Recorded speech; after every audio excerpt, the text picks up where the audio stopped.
Hi friends, అందరూ ఎలా ఉన్నారు? Welcome to Shivaseshu blogs. ఈరోజు ఎంతో టేస్టీ అయిన చేపల ఇగురు కర్రీ ఎలా ప్రిపేర్ చేసుకోవాలో చూసేద్దామా? రండి మరి. ఈ చేపలంటే నా ఫేవరెట్ డిష్ అండి. అది ఎలా ప్రిపేర్ చేసుకుందామో కావాల్సిన పదార్థాలు అవి ఏంటంటే పెద్ద ఆనియన్, ఒక 2 టమాటాలు, కరివేపాకు, కొత్తిమీర ఇలా కట్ చేసుకొని ముక్కలుగా పెట్టుకుందాము.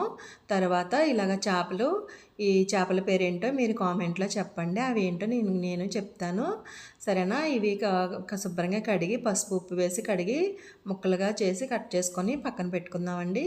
ఆ తర్వాత స్టవ్ ఆన్ చేసుకొని ఒక బాండీ పెట్టుకొని బాండీ హీట్ అయిన తర్వాత ఆయిల్ వేసుకుందాం. చూడండి, ఆయిల్ అన్నది మనకి చేపల కర్రీ అన్నప్పుడు కొద్దిగా ఎక్కువే పడుతుంది కదా. ఆయిల్ హీట్ అయిన తర్వాత చూడండి ఎక్కువే పడుతుంది. మీరు కూడా ఇలాగే చేపల కర్రీలో ఎక్కువే వేస్తారు కదా ఆయిల్ అన్నది. ఇలా వేసుకున్న తర్వాత బాగా హీట్ అయింది కదా. హీట్ అయిన తర్వాత ముందుగా ఆనియన్స్ వేసుకుందామండి. హై ఫ్లేమ్లోనే ఆనియన్స్ వేసుకొని ఇలా ఫ్రై చేసుకుందాము. ఆనియన్స్ వేసిన తర్వాత టమాటాలు అయితే వేయొద్దండి, ఎందుకంటే ఆనియన్స్ చక్కగా వేగి మగ్గాలంటే మనం టమాటాలు వేయకూడదు. ముందుగా ఉప్పు వేసుకుందాము. ఒక స్పూన్ ఉప్పు అయితే వేసుకున్నానండి నేను. చక్కగా ఇలా ఫ్రై చేసుకోవాలి. ఫ్రై చేసుకున్న తర్వాత ఆనియన్స్ బాగా మగ్గే వరకు మనం టమాటాలు కానీ పచ్చిమిర్చి కానీ ఏమీ వేయొద్దు. వేయకుండా ఇలాగా ఒక హై ఫ్లేమ్లోనే ఒక 5 మినిట్స్ ఆనియన్స్ అవి మగ్గనిద్దామండి. మగ్గనిచ్చిన తర్వాత చూడండి, మూత తీసి చూస్తే చక్కగా మగ్గిపోతున్నాయి. ఇలాగా మగ్గేటప్పుడే మనం మళ్ళీ ఒకసారి కలుపుకుందాము. ఏమాత్రం కూడా ఆనియన్ అన్నవి మాడిపోవు, అడుగు కూడా పట్టవండి. ఇలాగా ఫ్రై చేసుకోవాలి. ఫ్రై చేసుకొని ఒక 5 నిమిషాల తర్వాత చూసినట్లయితే చక్కగా మగ్గిపోతాయి. మగ్గిపోయిన తర్వాత మనం 2 టమాటాలు అయితే తీసుకున్నాం కదా, ఇలాగ ముక్కలుగా కట్ చేసుకున్నాం కదా, అవి కూడా వేసుకుందాము. వేసుకొని ఇలాగా 5 మినిట్స్ మళ్ళీ మూత పెట్టుకొని హై ఫ్లేమ్లోనే 5 మినిట్స్ మగ్గనిద్దామండి. ఈ చేపల కర్రీ అంటే మా ఇంట్లో మా నాన్నగారికి చాలా ఇష్టం అండి. మా నాన్నగారి ఫేవరెట్ డిష్ అయితే ఏదైతే ఉందో అది మాత్రం చేపల కర్రీ అంటే చాలా ఇష్టం అండి. ఇప్పుడైతే మా నాన్నగారు నాతో అయితే లేరండి. మా నాన్నగారు ఇప్పుడు లేరు, మాకు దూరంగా ఉన్నారు. మా నాన్నగారు, ఐ మిస్ యూ నాన్న. మా నాన్నగారు ఈ చేపల కూర వండినప్పుడల్లా మా నాన్నగారు గుర్తొస్తూ ఉంటారండి. మా నాన్నగారి స్థానంలో ఇప్పుడు మా మావయ్య గారు నాకు గుర్తు తెచ్చేలాగా ఈ చేపలు నాకు వైజాగ్ నుండి పంపారండి. మేమున్న దగ్గర ఈ ఈ చేపలు అయితే దొరకవండి, సముద్రం చేపలు అయితే దొరకవు. మా మావయ్య గారు నాకు మా అమ్మగారితో పంపారండి. పంపిస్తే మా అమ్మగారు నాకు ఈ చేపలు అనేది నాకు తెచ్చి ఇచ్చారు. నేను చేపల కర్రీ వండుతున్నాను. ఇలాగా 2 స్పూన్స్ అల్లం వెల్లుల్లిపాయ పేస్ట్ వేసుకుందామండి. వేసుకున్న తర్వాత పచ్చివాసన పోయేలాగా ఇలాగ బాగా వేయించుకుందామండి. వేయించుకున్న తర్వాత కరివేపాకు, కొత్తిమీర మనం కట్ చేసుకొని పెట్టుకున్నాం కదా, ఇలాగా పచ్చిమిర్చి ఒక 4, 5 తీసుకున్నాను. చేపల కర్రీలోకి ఎప్పుడు పచ్చిమిర్చి నేను ఎక్కువగానే తీసుకుంటానండి. తీసుకున్న తర్వాత ఇలాగా ఒకసారి వేయించుకుందాము. ముందే పచ్చిమిర్చి అన్నది మనం వేసేయకూడదు ఉల్లిపాయల్లోని. తర్వాత పసుపు వేసుకుందాం. ఒక స్పూన్ పసుపు వేసుకున్నానండి. పసుపు వేసిన తర్వాత కూడా ఒకసారి వెంటనే మనం ఇలాగా ఫ్రై చేసుకోవాలి, ఎందుకంటే పసుపు కూడా పచ్చివాసన పోయేలాగా ఇలాగా ఫ్రై చేసుకుందాము. తర్వాత 2 స్పూన్లు కారం తీసుకున్నానండి. ఇది చేపల ఇగురు కదా, మనం కారం కూడా ఎక్కువే పడుతుంది. స్పైసీగా ఉంటేనే చేపల కర్రీ అన్నది టేస్టీగా ఉంటుందండి. ఉల్లిపాయలు తీసుకున్నాము మనం, తర్వాత టమాటాలు వేసుకున్నాం కదా. తర్వాత ఎందుకంటే మనం కారం ఎక్కువ వేసుకోకపోతే మనకి కర్రీ అన్నది కొద్దిగా తీపి వచ్చేస్తుంది. అందుకని కారం మాత్రం కొంచెం ఎక్కువే వేసుకోవాలండి. ఇలాగ బాగా పచ్చివాసన పోయేలాగా ఇలాగ మనం ఫ్రై చేసుకోవాలి కారం వేసిన తర్వాత. తర్వాత ఒక 1/2 టీ స్పూన్ నేను ధనియాల పౌడర్ వేసానండి. అది కూడా వేయించుకున్న తర్వాత మనం కడిగి పక్కన పెట్టుకున్నాం కదా, పసుపు ఉప్పు వేసి చక్కగా ఫ్రెష్గా ఉన్నాయండి. ఈ చేపల పేరు అయితే నాకు మా అమ్మగారు ఏం చెప్పారంటే మెత్తన పారలని చెప్పారండి. ఈ చేపల పేర్లు అయితే నాకు తెలియదు.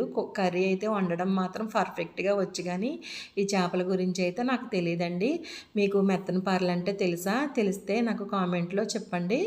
ఇదిగోండి, మా మావయ్య గారు నాకు ఎంతో ప్రేమతో నాకు వైజాగ్ నుండి పంపారండి.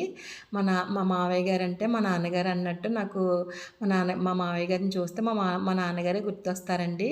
నాకు అంత బాగా చూసుకుంటారు మా మావయ్య.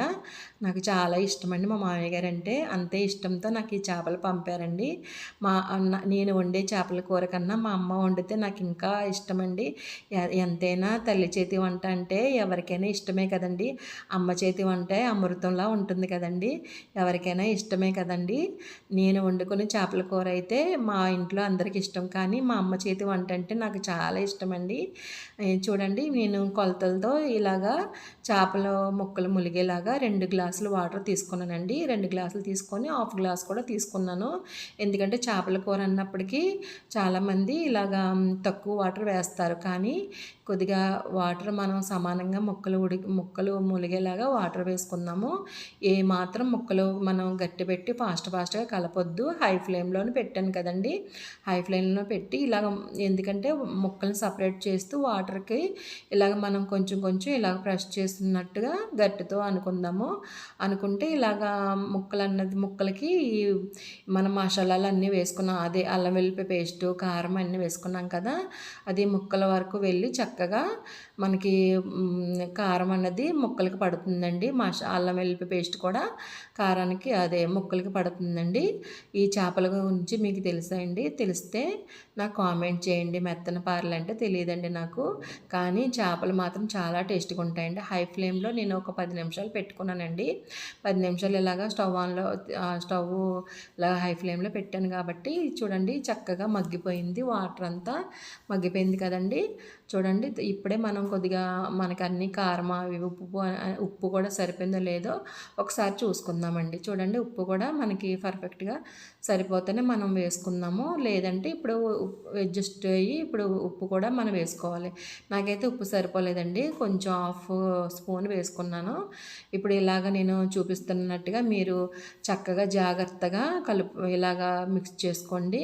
ఎందుకంటే అలవాటు లేని వాళ్ళు మాత్రం చక్కగా జాగ్రత్తగా ఇలాగ కలుపుకోండి. గట్టి మాత్రం పెట్టొద్దు, ఏమాత్రం గట్టి పెట్టొద్దు.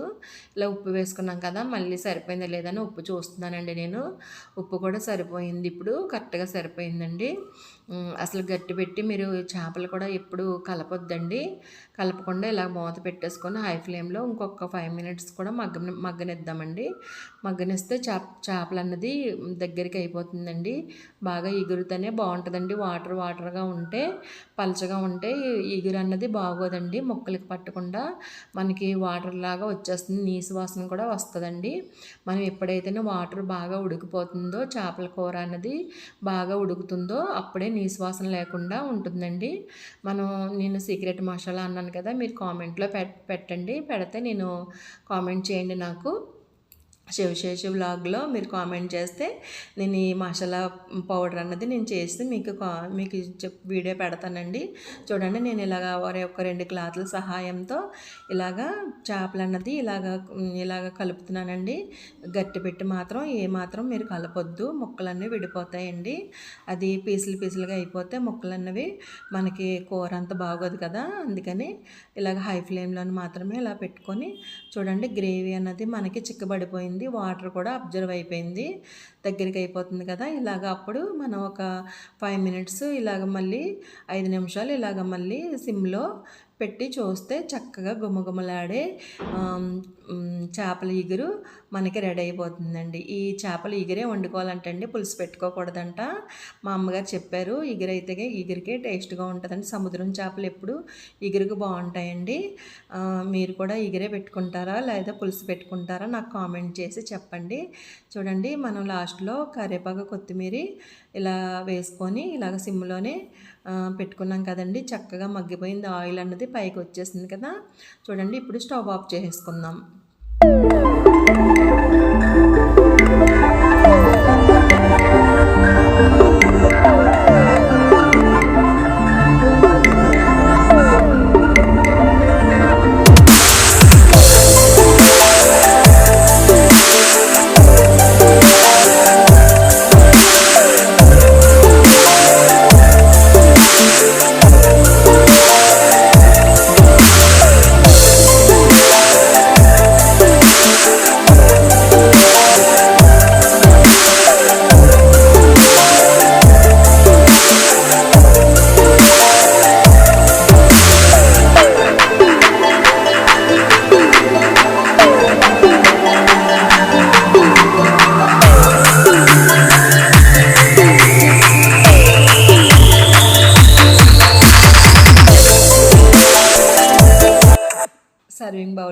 చేసుకుందామండి. చూడండి ముక్కలు అసలు ఎక్కడ విడిపోలేదు కదండి. యమ్మీ యమ్మీ టేస్టీ చేపల ఇగురు రెడీ అయిపోయిందండి. మరిన్ని వీడియోస్ కోసం శివశేషు వ్లాగ్ని విజిట్ చేయండి, లైక్ చేయండి, షేర్ చేయండి, సబ్స్క్రైబ్ చేసుకోవడం అస్సలు మర్చిపోవద్దు. కామెంట్ చేయండి ఫ్రెండ్స్. చూడండి మీరు కూడా ఈ గుమగుమలాడే చేపల కర్రీని టేస్ట్ చేసుకోండి. ఇది మా నాన్నగారి ఫేవరెట్ డిష్ అండి. మా నాన్నగారు చాలా ఇష్టమైన డిష్.